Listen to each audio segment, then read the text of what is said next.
ఓం బంధూకకుసుమాభాసాం పంచముండాదివాసినీం స్ఫురచ్చంద్రకళారత్నా ముకుటాముండమాలినీం త్రినేత్రాం రక్తవసనాం పీనోన్నతఘటస్థనీం పుస్తకం చాక్షమాలాంచ వరంచాభయకం క్రమాత్ దదతిం సంస్మరే నిత్యం ఉత్తరాం నాయమానితం యా చండీ మధుకైటవాదిదైత్యదళనే యా మాహిషోన్మూలినే యా ధూమ్రేక్షణచండముండమథనే యా రక్తబీజాశనే శక్తిశుంభనిశుంభదైత్యదళనే యా సిద్ధిదాత్రీ పరా సా దేవే నవకోటిమూర్తిసహిత మాం పాతు విశ్వేశ్వరి. దేవి మహాత్మ్యంలో ఉత్తర చరిత్రం, దీంట్లో 10వ అధ్యాయంలో ఉన్నాము. ఇక్కడ దేవి నిశుంభాసురుని హతమార్చిన తర్వాత శుంభాసురుడితో యుద్ధం జరుగుతూ ఉన్నది. శుంభాసురుడు దేవి ఇద్దరు భయంకరంగా చాలాసేపు యుద్ధం చేస్తున్నారు. ఇద్దరు ఎన్నో అస్త్రాస్త్రాలతో ఒకరినొకరిని కొట్టుకున్నారు. కానీ ఇంకా యుద్ధం కొనసాగుతూనే ఉన్నది. చివరికి అస్త్రాస్త్రాలు అంతా అయిపోయి అప్పుడు ముష్టి యుద్ధం స్టార్ట్ అయింది. అప్పుడు ఆయన శుంభాసురుడు తన ముష్టితో ఇలా పట్టుతో దేవి వక్షస్థలంలో గట్టిగా ఆఘాతం చేస్తాడు. అప్పుడు దేవికి అదేమీ కష్టం అనిపించలేదు. ఆమె కూడా ఊరుకోకుండా తన కరతలంతో ఆయన వక్షస్థలంలో గట్టిగా ఆమె కూడా కొడుతుంది. ఆ తల ప్రహారంతో ఆయన క్రింద భూతలంలో పడిపోతాడు. ఆ దైత్యరాచుడు పడిపోయిన వెంటనే మరలా లేచి మరలా యుద్ధం చేయడానికి వస్తాడు. ఇప్పుడు ఏం చేస్తాడు అంటే ఇదివరకు ఆయన రథంలో ఉన్న అశ్వం దానిని వారు చంపేశారు. సారథిని కూడా చంపేసింది దేవి. తర్వాత ఇలా ఆయనకి ధనుస్సు కూడా అంత పోయింది. ఇక్కడ ముష్టి యుద్ధం జరుగుతుంది. ఈ ముష్టి యుద్ధంలో కూడా ఇప్పుడు ఇద్దరికి ఎలా అవుతుందంటే ఆయన దేవిని చేతిలో పట్టుకొని ఆకాశానికి ఎగిరిపోయాడు. ఆ ఆకాశంలో ఎగిరిపోయి అక్కడ ఆకాశంలోనే యుద్ధం చేస్తున్నారు ఇద్దరు. అక్కడ కూడా దేవి నిరాధార, అంటే ఏ సపోర్ట్ లేకుండా, అంటే భూమిలో అంటే మన నేల మీద నిలబడి అథవా రథంలో కూర్చొని ఎలాగైనా యుద్ధం చేస్తాం అలా లేదు, ఏమీ లేదు. అలా ఆకాశంలో ఇద్దరు సపోర్ట్ లేకుండానే ఇద్దరు ఒకరినొకరిని భయంకరంగా యుద్ధం చేసుకుంటున్నారు. ఇక్కడి వరకు అయింది. ఇంకా 23వ శ్లోకం ఈ 10వ అధ్యాయంలో నియుద్ధం కేతదా దైత్యశ్చండికా చ పరస్పరం చక్రతో పథమం సిద్ధ ముని విస్మయకారకం తథో నియుద్ధం శుచిరం కృత్వా తేనాంబికా సహ ఉత్పాత్య భ్రామయామాస చిక్షేప ధరణీతలే సక్షిప్తో ధరణీం ప్రాప్య ముష్టిముద్యమ్య వేగతః అభ్యదావత దుష్టాత్మా చండికా నిధనేచ్ఛయ. అప్పుడు ఆ ఆకాశంలో శుంభాసురుడు చండికాదేవి ఇద్దరు ఇలా భయంకరమైన యుద్ధం చేస్తూ ఉంటే నారదాది మునిగణం, తర్వాత సిద్ధులు, యక్షులు అందరూ, దేవతలందరూ ఈ విస్మయకారకంగా ఉన్న ఈ యుద్ధాన్ని వారు ఆశ్చర్యంతో చూస్తున్నారంట. తర్వాత ఈ శుంభాసురుడితో ఇలా చాలాసేపు బాహుయుద్ధం చేసిన తర్వాత ఆయన చేతిలో ఒక బంతిలాగా ఒక బాల్ పట్టుకొని శూన్యంలో ఆకాశంలో గిరిగిరాన్ని తిప్పి తర్వాత భూతలంలో ఆమె పడేసింది దేవి. ఆ శుంభాసురుణ్ణి పట్టుకొని బాగా తిప్పి క్రింద పడేసింది.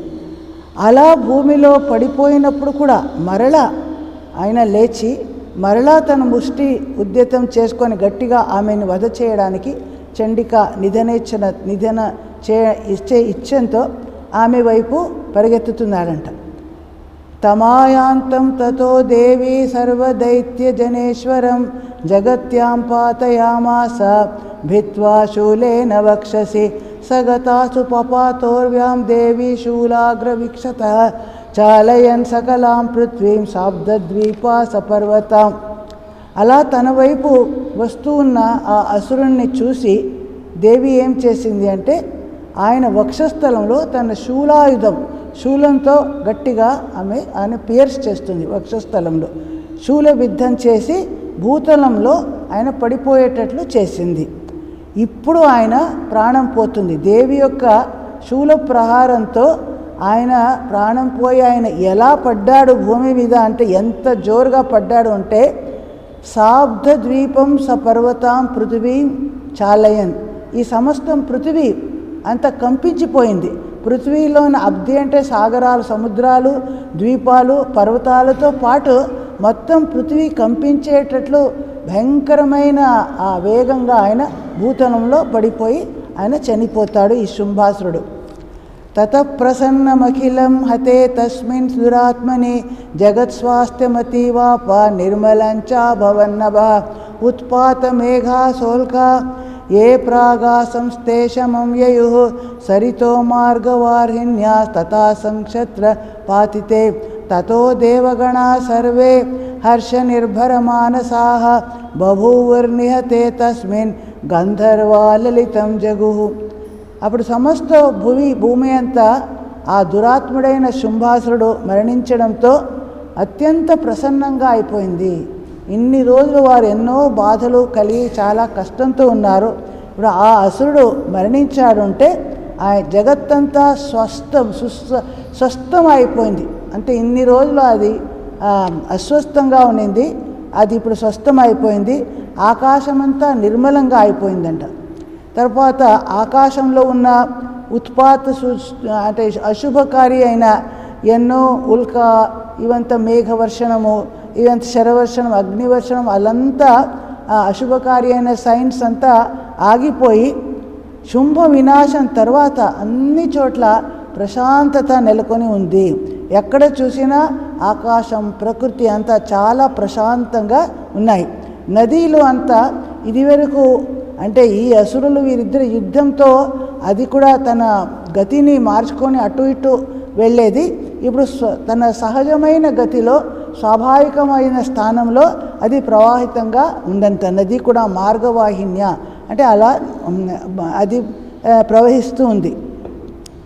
తర్వాత ఇలా శుంభాసురుడు నిహతుడు అయితే దేవతలందరి హృదయంలో చాలా ఆనందం కలుగుతుంది. అప్పుడు గంధర్వులు అందరూ లలితం జగు అంటే మధురమైన స్వరంలో పాడుతూ ఉంటారు. అవాదయన్స్తథైవాన్యే నందృతుశ్చాప్సరోగణాః వహు పుణ్యాన్స్తథావాత సుప్రభోద్భూద్దివాకరః జజ్వలుశ్చాగ్నయ శాంతదిగ్జనితస్వనాః. అంటే అవాదయన్ తథైవాన్యే నందృతు, అలా ఇంకా అన్ని వేరే వేరే గంధర్వులు ఎలా మధురంగా పాడుతున్నారో అన్య దేవతలు అందరూ కూడా మృదంగాది వివిధ వాయిద్యాలను వాదిస్తూ ఉన్నారు. అంటే ఆనందంతో అందరూ పాడుతున్నారు, వాయిస్తున్నారు. ఊర్వశి ఇలాంటి నర్తకీలు, దేవ నర్తకీలు అందరూ నృత్యం చేస్తున్నారు. ఇవంతా వారి ఆనందాన్ని ఇలా వారు అభివ్యక్తం చేస్తున్నారు అందరికీ. ఇంకా అగ్ని అంత జాజ్వల్యమానంగా అప్పుడు జ్వలిస్తూ ఉన్నది. వాయు, పుణ్యవాయు అత్యంత మధురంగా మందమందంగా అలా అది వీస్తూ ఉంది. అలా అన్ని చోట్ల ఇలా ప్రశాంతత చూస్తున్నాము. శాంత దిగ్జనితస్వనాహ, అన్ని చోట్ల అశుభ శబ్దాది అంతా ఆగిపోయి పరమ శాంతిని ధారణ చేసింది. అన్ని సౌమ్య భావంతో కూడి ఉన్నది ప్రకృతి అని చెప్తున్నారు. ఇది శ్రీ మార్కండేయ పురాణే శాబర్ణికే మన్వంతరే దేవీ మహాత్మే శుంభవదో నామ దశమోధ్యాయ. ఇక్కడ శుంభాసురుడి వధ అనే 10వ అధ్యాయం కంప్లీట్ అయింది. ఇంకా తర్వాత ఉత్తర చరిత్రలోనే 11వ అధ్యాయం వస్తుంది. ఇది కూడా ఒక ధ్యాన శ్లోకంతో మొదలవుతుంది. బాలరవిద్యుద్యుతిమిందు కిరీటాం తుంగకుచాం నయనత్రయయుక్తాం స్మేరముఖీం వరదాంకుశ పాశాభీతికరాం ప్రభజే భువనేశీం. భువనేశ్వరి దేవిని గురించి ఈ స్తుతి ఉన్నది. ఆమె ఎలా ఉంది? ఆమె చూడ్డానికి అంటే బాలరవి, అప్పుడే ఉదయిస్తున్న ఒక సూర్యుడిలాగే ఆమె ప్రకాశం ఉంది. ఇందు కిరీట, ఆమె కిరీటంలో మొకుటంలో చంద్రకళ అక్కడ విరాజితంగా ఉన్నది. తుంగకుజం, ఉన్నతమైన వక్షస్థలాన్ని పొంది, నయనత్రయయుక్త అంటే 3 నేత్రాలు, త్రినయన ఆమె, మందహాస వదనం, 4 చేతులలో పాశ అంకుశ, 2 చేతులు ఆయుధాలు, ఇంకా 2 చేతులు వరద అభయ అభీతి, అది ఆ ముద్రలను చూపిస్తుంది. అటువంటి భువనేశ్వరిని మనం భజన చేస్తున్నాము. ఆమె ధ్యానం చేద్దామని ఈ అధ్యాయం మొదలవుతుంది. ఈ ఏకాదశ అధ్యాయంలో ఇప్పుడు అసురులందరూ మరణించారు కాబట్టి దేవతలు స్తుతిస్తారు. ఇప్పుడు దేవిని మరలా స్తుతిస్తారు. ఈ మొత్తం ఈ దేవీ మహాత్ముల 4 ముఖ్యమైన స్తుతులు ఉన్నాయని ముందే చదివాము. 3 స్తోత్రాలు అయిపోయాయి. ఇది 4వది చివరి స్తోత్రం నారాయణీ స్తుతి అని, ఇది విఖ్యాతమైనది. ఇది ఏకాదశ అధ్యాయంలో వస్తుంది. ఇది దేవతలు ఆమెను గురించి స్తుతించినది. ఋషిరువాచ అంటే మొదట మేధా ఋషి ఈ విషయాన్ని అంతా కథ చెప్తున్నాడు కాబట్టి ఆయన ఇలా చెప్తున్నాడు. దేవ్యాహతే తత్ర మహాసురేంద్రే సేంద్ర సురావహ్ని పురోగమాస్తాం కాత్యాయనీం తుష్టు ఉరిష్టలాభాత్ వికాసి వక్త్రాబ్జ వికాసితాశాః. దేవ్య అంటే దేవి ద్వారా, ఈ జగన్మాత ఈ పార్వతీ చండికాదేవి ద్వారా మహా అసురేంద్రుడైన శుంభాసురుడు ఇలా మరణించినప్పుడు అక్కడ అగ్నిని ముందు పెట్టుకొని వహ్ని పురోగమాస్తాం అంటే అగ్నిదేవతని ముందుకు పెట్టుకొని ఇంద్రాది దేవతలందరూ ఆ కాత్యాయని దేవిని వారు స్తుతించారు. తుష్టు ఉరిష్ట లాభ అంటే వారు ఏ ఉద్దేశంతో వారు ముందు ప్రార్థన చేశారో ఆ అభీష్ట సిద్ధి అయింది. కారణం ప్రఫుల్ల వదనంతో సంతుష్టులై వారు వికాసితాశ అంటే అన్ని వారి ఆశలంతా పూర్ణమైపోయింది అని వారు ఆనందంతో స్తుతిస్తూ ఉంటే సకల దిక్కులను ఉద్భాసితంగా అలా వెలుగుతూ జాజ్వల్యమానంగా వెలుగుతూ ఆ కాత్యాయని దేవి అక్కడ ఉంది. వికాసిత వక్త్రాబ్జం ఆయనే ముఖాబ్జం ముఖ కమలము వికసితమైన ఆ కమలంలాగే ఉన్నది. అటువంటి దేవిని వారు స్తోత్రం చేస్తున్నారు దేవతలందరూ అని చెప్తున్నారు. ఇక్కడి నుంచి ఆ స్తోత్రం మొదలవుతుంది. దేవి ప్రపన్నార్తి హరే ప్రసీద ప్రసీద మాతర్ జగతోఖిలస్య ప్రసీద విశ్వేశ్వరి పాహి విశ్వం త్వమీశ్వరి దేవి చరాచరస్య ఆధారభూతా జగతస్త్వమేక మహీస్వరూపేణ యతస్థితాసి అపాం స్వరూప స్థితయా త్వయైత ఆప్యాయతే కృత్స్న్యమలంఘ్య వీర్యే త్వం వైష్ణవీ శక్తిరనంత వీర్య విశ్వస్య బీజం పరమాసి మాయా సమ్మోహితం దేవి సమస్తమేత త్వం వై ప్రసన్నా భువి ముక్తి హేతు. చాలా అపూర్వంగా ఈ స్తుతి ఉన్నది. ఎంత మన అందరూ చాలామంది ఈ 4 స్తోత్రాలు మనం రోజు పఠించడం అందరికీ అలవాటు. మొత్తం చండి చదవకపోయినా ఈ స్తోత్రాలు కనీసం చదివితే మనసుకి ఎంతో బాగా అనిపిస్తుంది. దేవిని ఇది సంతుష్టం చేయడానికి ఇలా ఉంది. దేవి ప్రపన్నార్తి హరే. ప్రపన్న అంటే ఎవరు శరణాగతులయ్యారో ప్రపన్నులయ్యారో అంటే శరణాగతులైన వాళ్ళ ఆర్తి దుఃఖాన్ని నువ్వు నాశనం చేస్తావు.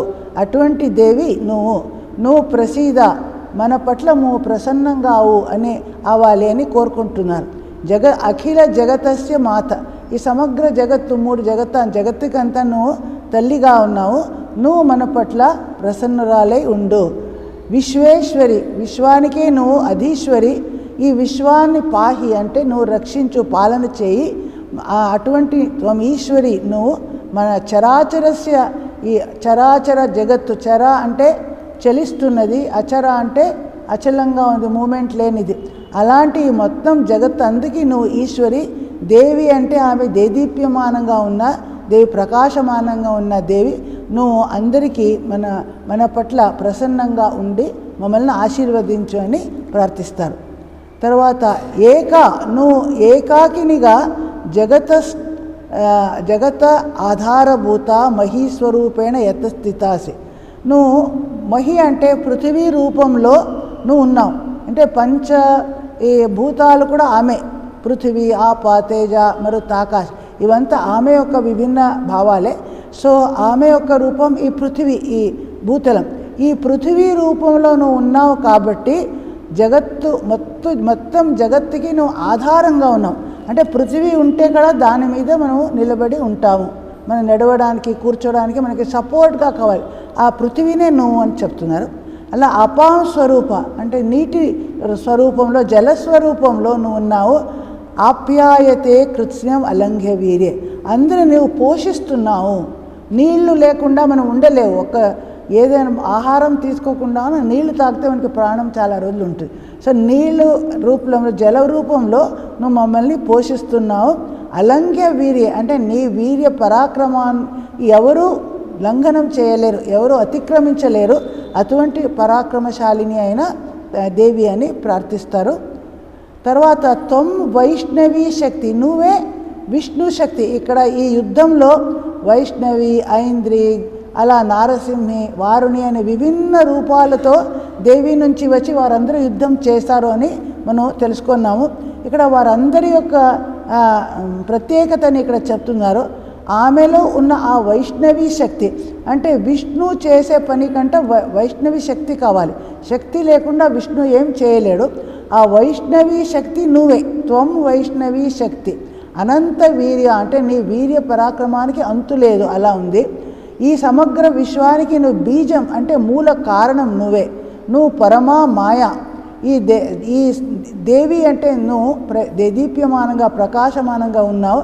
ఈ సమగ్ర జగత్తుని సమ్మోహితంగా అంటే మోహగ్రస్తంగా నువ్వు చేసేస్తున్నావు, మోహంలో ముంచేస్తున్నావు. అలాంటి దేవి అయిన నువ్వు ఈ మమ్మల్ని ప్రసన్నరాలై ముక్తి కారణంగా నువ్వు అవ్వాలి. ముక్తి హేతువు మన ముక్తికే నువ్వు ముక్తి ప్రదానం చెయ్యి. మనకి ముక్తికి కారణంగా నువ్వు అయి ప్రసన్నులాలి ఉండు అని ప్రార్థిస్తున్నారు. విద్యా సమస్తాస్తవ దేవి భేద శ్రీయస్ సమస్తా సకలా జగత్సు త్వయైకయా పూరితమంబయైత కాతే స్తుతిస్తవ్య పరాపరోక్తి సర్వభూతా యదా దేవి స్వర్గముక్తిప్రదాయిని త్వం స్తుతా స్తుతయేకా వా భవంతు పరమోక్తయః సర్వస్య బుద్ధిరూపేణ జనస్య హృది సంస్థితే స్వర్గాపవర్గదే దేవే నారాయణి నమోస్తుతే కళాకాష్టాదిరూపేణ పరిణామప్రదాయిని విశ్వస్యౌ పరతౌ శక్తే నారాయణి నమోస్తుతే సర్వమంగళమాంగళ్యే శివే సర్వార్థసాధికే శరణ్యే త్ర్యంబకే గౌరే నారాయణి నమోస్తుతే సృష్టిస్థితి వినాశానాం శక్తిభూతే సనాతని గుణాశ్రయే గుణమయే నారాయణి నమోస్తుతే శరణాగత దీనార్థ పరిత్రాణపరాయణే సర్వస్యార్తి హరే దేవి నారాయణి నమోస్తుతే. విద్యా సమస్తాస్తవ దేవి భేద సమగ్ర విద్య ఎన్ని అష్టాదశ విద్య ఉన్నది అంటున్నారు. 18 విద్య ఏవి అంటే ఈ 4 వేదాలు ధర్మశాస్త్రం, మీమాంస, న్యాయ, పురాణ, ఆయుర్వేదం, ధనుర్వేదం, గంధర్వ వేదం, అర్థశాస్త్రం, అలాగే వేదాంగ ఇవంతా విభిన్న విద్య ఉన్నాయి. విద్యలో అలా భేదాలు ఉంటాయి. అవంతా నీవే. విద్యలో ఉన్న అన్ని విభేదాలు కూడా నువ్వే. అలాగే స్త్రీయా సమస్త సకల జగత్సు ఈ జగత్తులో ఉన్న స్త్రీ శక్తి అంటే ఎవరైతే పతివ్రత, సౌందర్యం, తారుణ్యాది గుణాన్వితులైన సకల నారి నీ యొక్క అంశమే. నువ్వే నీ మూర్తి స్వరూపంగా వారు ఉన్నారు ఈ జగత్తులో. సకల అంటే అన్ని కళ కూడా అది చతుషష్ఠి కళ అంటే 64 కళ ఉన్నాయంట. అంటే గీత, వాద్య, నృత్య, నాట్య అలాంటివన్నీ ఆ అన్ని కళ కూడా నీ అంశాలే. అవన్నీ నీ వల్లనే అవంతా ఉన్నాయి అని చెప్తున్నారు. త్వయా ఏకయా పూరితం అంబ ఏతత్ నువ్వు ఏకాకినిగా ఈ సమగ్ర సర్వత్ర ఈ జగత్తులో పరివ్యాప్తంగా నువ్వు ఉన్నావు. అలాంటి నువ్వు కాతే స్తుతి స్తవ్య పరాపరోక్తికి నిన్ను ఏమని మనము స్తుతించాలి? నీ గ్రేట్నెస్ గురించి, గొప్పతనం గురించి మనం ఏం చెప్పాలి? నువ్వు పరా అపరా ఉక్తి అంటే ఎన్ని ఉక్తులు ఉన్నాయో ఆ ఉక్తిలో ఏది 2 విధాలు ఉన్నాయి అంటున్నారు. పరా ఉక్తి అంటే ముఖ్య ఉక్తులు, గౌణ ఉక్తులు అంటే ప్రధానంగా ఉన్నవి, గౌణంగా ఉన్న ఈ 2 విధాల ఉక్తులు ఉన్నాయంట. ఇవన్నీ కూడా నీ స్తుతి వలనే ఉన్నాయి. ఇంకా నీకు వేరేగా ఇంకా ఏం చెప్పి నిన్ను మేము స్తుతించగలము అని చెప్తున్నారు. సర్వభూత యదాదేవి, నువ్వు సర్వభూత సమస్త భూత రూప జీవరూప, జీవులందరూ నీ ఒక స్వరూపమే. స్వర్గ ముక్తి ఈ 2ని ఇస్తున్నావు. ఎవరికి ఏం కావాలో, ఎవరు స్వర్గం కోరుకుంటారో వారికి స్వర్గం, ఎవరు ముక్తిని కోరుకుంటే వారికి ముక్తిదాయిని నువ్వు. త్వం స్తుతా స్తుతయే కావా భవంతు పరమోక్తయ. ఈ విధంగా నీ స్తుతి నేను చేస్తామే. ఇది కాకుండా ఇంకా ఏం మేము స్తుతించగలము? ఇంకేమి దీనికంటే ఉత్తమంగా ఇంకా ఏమి మనం స్తుతించలేము. అందరి హృదయంలో జనస్య హృది నువ్వు బుద్ధి రూపేణ సంస్థిత. మనలో ఉన్న బుద్ధి అంతా ఆ దేవి యొక్క శక్తి అని చెప్తున్నారు. మన ఈ శరీర మనస్సు బుద్ధి మనకి అన్ని విభిన్న ఉంది. ఈ బుద్ధి కూడా మనం అనుకుంటాం మనం చాలా బుద్ధివంతులు అని అనుకుంటాం. కానీ ఈ బుద్ధి ఎవరి వలన వచ్చింది? ఆ దేవి యొక్క శక్తి మన వెనుక ఉంటేనే మన బుద్ధి పనిచేస్తుంది. అందరి బుద్ధి రూపంలో అందరి హృదయంలో నువ్వు ఉన్నావు. అలాగే స్వర్గ అపవర్గ 2ని ఇస్తున్నావు. నీ చేతిలో ఇవి 2 ఉన్నాయి. స్వర్గ అపవర్గ 2ను ఇచ్చేది నువ్వే. అపవర్గ అంటే ముక్తిదాయిని, స్వర్గ అంటే స్వర్గాది లోకాలు. ఇవన్నీ నువ్వు ఇవ్వగలవు. అటువంటి ప్రకాశవంతమైన దేవి నువ్వు నారాయణి, నీకు నా ప్రణామాలు. తర్వాత కళాకాష్టాది రూపేణ పరిణామ ప్రదాయిని. ఇది మన కాలానికి ఒక మెజర్మెంట్ ఆ కాలంలో ఉండింది. ఇలా అంటే 18 సార్లు మన ఈ 18 నిమిషాలు అంటే మన రెప్పలు పట్ల అది ఎంత కాలం పడుతుందో దానికి ఒక కాష్ట అంటాను. అలాంటి 30 సార్లు కాష్ట అయితే అది ఒక కళ అంటారు. ఇదంతా టైం మెజర్మెంట్ ఆ కాలంలో. ఇలా కళ కాష్ట మరి క్షణముహూర్తం ఇలాంటిది పరిణామం అంతా నువ్వే చేశావు. అంటే కాలరూపంలో నువ్వు ఈ జగత్తులో పరిణామ ప్రదాయినిగా నువ్వు ఉన్నావు. ఈ సమగ్ర విశ్వాన్ని ఉపరత అంటే సంహార కాలంలో నువ్వు ఉపసంహారం చేసుకుంటావు. సంహారకర్తిగా ఉన్న శక్తి కూడా నువ్వే. అలాంటి శక్తి స్వరూపిణి అయిన నారాయణి నీకు మన ప్రణామాలు. నువ్వు మంగళానికి మంగళ స్వరూపిణి. శివే అంటే ఇంకా మంగళ స్వరూపిణి అంటే అది కూడా సర్వార్థ సాధికే. ఎవరు ఏం కోరుకుంటారో అన్నీ నువ్వు ఇస్తావు. శరణాగత వత్సలే, శరణ్యే నువ్వు. త్రంబకే అంటే త్రినయన 3 నేత్రాలు ఉన్నాయి అని అర్థం. గౌరీ అంటే గౌరవర్ణం ఉన్న నారాయణి నీకు నమస్కారాలు. తర్వాత సృష్టి స్థితి వినాశం ఈ అన్నికి నువ్వే కారణం. ఈ జగత్తంతా ఎలా ఉన్నది నీ వల్లనే. నువ్వే సృష్టిస్తున్నావు, దాన్ని పాలన చేస్తున్నావు, చివరికి సంహారం చేస్తున్నావు. ఇవంతా నీ చేతిలో ఉన్నది. అలాంటి శక్తి ఉన్న నువ్వు సనాతనం. నువ్వు ఏదో అల్పకాలంలో అని కాదు, ఎప్పుడూ నువ్వు ఉంటావు, చిరకాలం నువ్వు ఉంటున్నావు. అందుకో సనాతని అని ఆమెను చెప్తున్నారు. గుణాశ్రయే గుణమయ. ఈ గుణమయ అంటే సత్వరజతము, ఈ 3 గుణాలు నీలో ఉన్నాయి. ఆ 3 గుణాలు నీవే. ఇంకా గుణాశ్రయ దానికి ఆశ్రయంగా ఈ గుణాల వెనుక గుణాతీతంగా కూడా ఆమె ఉంటుంది. ఆ గుణాతీత శక్తి ఆమె, గుణమయి కూడా ఆమె. అటువంటి నారాయణి గుణాలకి ఆశ్రయ స్వరూపం ఆమెకి నమస్కారాలు. శరణాగతులైన దీనులు ఆర్తులు అందరినీ పరిత్రాణం అంటే రక్షించడమే నీ వ్రతం. దానిలో పరాయణే. అది నీవెప్పుడూ దానిలో నిరతంగా ఉన్నావు. అందరినీ రక్షించడంలో, అందరి ఆర్తి అంటే దుఃఖాలని హరణ చేస్తున్నావు. అటువంటి దేవి నీ నారాయణి, నీకు ప్రణామాలు. తర్వాత దేవి యొక్క విభిన్న రూపాల గురించి కూడా ఇక్కడ వస్తుంది.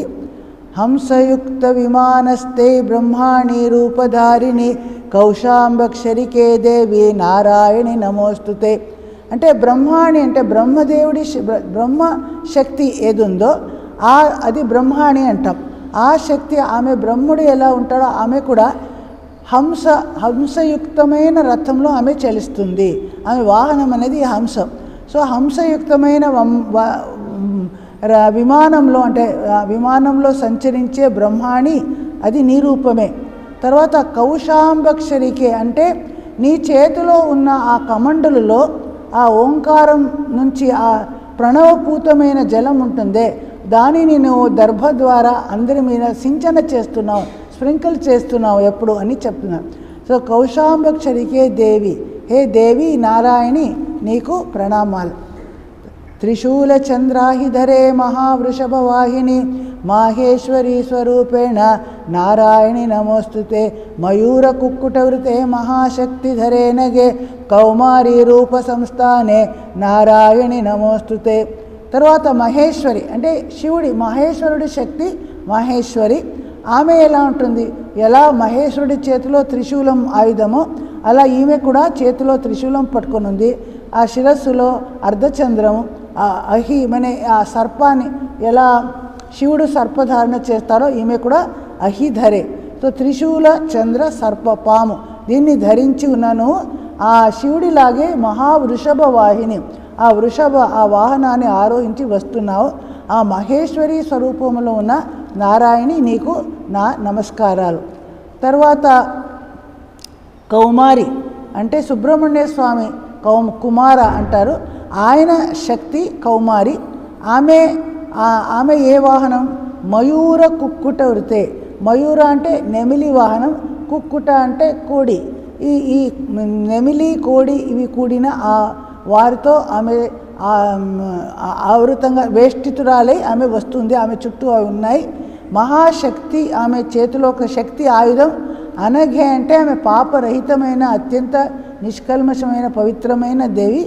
ఆ కౌమారి రూపంలో ఉన్న నీ నారాయణి నీకు నా నమస్కారాలు. శంఖచక్ర గదాశార్గ గృహీత పరమాయుధే ప్రసీద వైష్ణవీరూపే నారాయణి నమోస్తుతే. గృహీతోగ్ర మహాచక్రే దంష్ట్రోధృతవ సుందరే వరాహరూపిణి శివే నారాయణి నమోస్తుతే. నృసింహరూపేణోగ్రేణ హంతుం దైత్యాన్ కృతోద్యమే త్రైలోక్యత్రాణ సహితే నారాయణి నమోస్తుతే. తర్వాత వైష్ణవి రూపం. ఇక్కడ వైష్ణవి అంటే విష్ణు శక్తి. ఆమె చేతిలో ఎలా విష్ణు చేతిలో శంఖ చక్ర గద శార్గ ఈ ఆయుధాలు ఉంటాయి. శంఖం ఒక చక్రం, సుదర్శన చక్రం. శార్ఘ అంటే ఆ ఒక ధను. తర్వాత ఈ గద కౌమోదికి గద అని ఉంటుంది విష్ణు చేతిలో. ఇవి పట్టుకొని ఉన్నారు. ఆ విష్ణు శక్తి అయిన ఆమె చేతిలో కూడా అలాగే గృహీత పరమాయుధే అలాంటి ఆయుధాన్ని పట్టుకొని ఉన్నావు. అలాగే నువ్వు వైష్ణవి రూపమైన నువ్వు నారాయణి నీకు నా ప్రణామాలు. మన పట్లము ప్రసన్నురాలై ఉండు. ఇంకా తర్వాత వరాహ రూపిణి, వరాహ దేవత శక్తి వారాహి అంటాం. ఆ వారాహి ఎలా, వరాహ దేవత ఏమి అంటే గృహీతోగ్ర మహాచక్రే చేతిలో చక్రాయుధం ఉంటుంది. అలా భయంకరమైన మహాచక్రాన్ని ధరించిన వారాహి రూపం. దంష్ట్రాధృత వసుందరే వరాహ రూపంలో, వరాహావతారంలో ఏమైంది, పృథ్వీ అంతా జలమగ్నంగా మునిగిపోతూ ఉంటే తన కోర దాడుల ద్వారా ఆ పళ్ళు ద్వారా అది భూమిని ఎత్తి సంరక్షిస్తుంది ఆ వరాహ అవతారం. అలాగే నువ్వు దంష్ట్రోధృత వసుందరే, వసుంధర అంటే పృథ్వీ, ఆ పృథ్వీని నువ్వు నీ దంష్ట్ర అంటే కోరలు ఆ పళ్ళు ద్వారా దాని పైకి ఎత్తి పట్టుకొని రక్షిస్తున్నావు. అలా వరాహు రూపిణి అయిన శివే అంటే మంగళకారిణి అయిన నారాయణి నీకు మా నమస్కారాలు. తర్వాత నృసింహ రూపంలో నరసింహుడి శక్తి నారసింహి. ఆ నారసింహ రూపంలో ఉన్నది ఉగ్రమైన ఆ దైత్య అసలు హిరణ్యకశిపు వారందరినీ నరసింహుడు ఎలా ఆయన వారిని హతమార్చాడో ఉగ్ర దైత్యులని హతమార్చడానికి నువ్వు కృతోద్యమే ఎప్పుడు సిద్ధంగా నువ్వు ఉంటావు. అలాంటి నువ్వు నృసింహ రూపంలో ఉన్నావు. త్రైలోక్య త్రాణ సహిత 3 లోకానికి భయంకరంగా భయానకంగా ఉన్న ఆ రూపం నీది ఉంది. అయితే నువ్వు త్రాణ సహిత అందరినీ రక్షించు, 3 లోకాలను నువ్వు రక్షించు అందరినీ. అటువంటి నారాయణి నువ్వు నమస్కారాలు. కిరీటిని మహావజ్రే సహస్రనయనోజ్వలే వృత్రప్రాణహరే చైంద్రే నారాయణి నమోస్తుతే. శివదూతి స్వరూపేణ హతదైత్య మహాబలే ఘోరరూపే మహారావే నారాయణి నమోస్తుతే. తర్వాత ఐంద్రి, ఇంద్రుడి శక్తి ఐంద్రి అంటారు. ఆమె కూడా ఇంద్రుడిలాగే కిరీటాన్ని వేసుకొని ఉంటుంది. మహావజ్రే, ఇంద్రుడికి వజ్రాయుధం ఉంటుంది, ఈమె చేతిలో కూడా వజ్రాయుధం ఉంది. ఇంద్రుడికి సహస్రనయనం అంటారు, ఈ సహస్రనయనోజ్వలే. ఈ ఐంద్రి కూడా ఆమెకి అలా నేత్రాలు ఉంటాయి, సహస్రనయనంతో శోభిత. వృత్రప్రాణహరే, వృత్రాసురుణ్ణి ఇంద్రుడు హతమార్చాడు అని మనకి తెలుసు. ఈమె కూడా ఆ వృత్రాసురుని హతమార్చడానికి సహాయం చేసిన ఆ శక్తి, ఆ ఐంద్రి. హే నారాయణి, నీకు నా నమస్కారాలు. తర్వాత శివదూతి స్వరూపంలో ముందే మనం కొన్ని శ్లోకాల ముందే వచ్చింది, ఎవరైతే సాక్షాత్ శివుణ్ణే తన దూతుడుగా పంపించిందో అందువలన ఈ చండికాదేవికి శివదూతి అనే పేరు వచ్చింది. శివుణ్ణి ఆమె దూతుడిగా అసురుల దగ్గరికి పంపించింది. ఆ శివదూతి స్వరూపంలో దైత్యులు, మహాబలశాలి అయిన దైత్యులు అసురులను సంహరించావు. అలా ఘోర రూపంలో మహారావే అంటే భయంకరంగా గర్జన నాదం చేస్తున్నావు. ఆ నాదంతోనే శత్రువుల యొక్క శక్తిని తగ్గించేస్తారు. అలాంటి శక్తి ఉన్న గర్జన చేస్తున్న నారాయణి నీకు ప్రణామాలు అని చెప్తున్నారు. దంష్ట్రాకరాలవదనే శిరోమాలా విభూషణే చాముండే ముండమతనే నారాయణి నమోస్తుతే.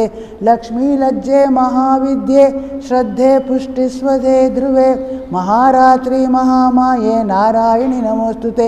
మేధే సరస్వతీ వరే భూతిబాభ్రవితామసి నియతే త్వం ప్రసీదేశే నారాయణి నమోస్తుతే. తర్వాత చాముండా రూపంలో ఉన్నావు.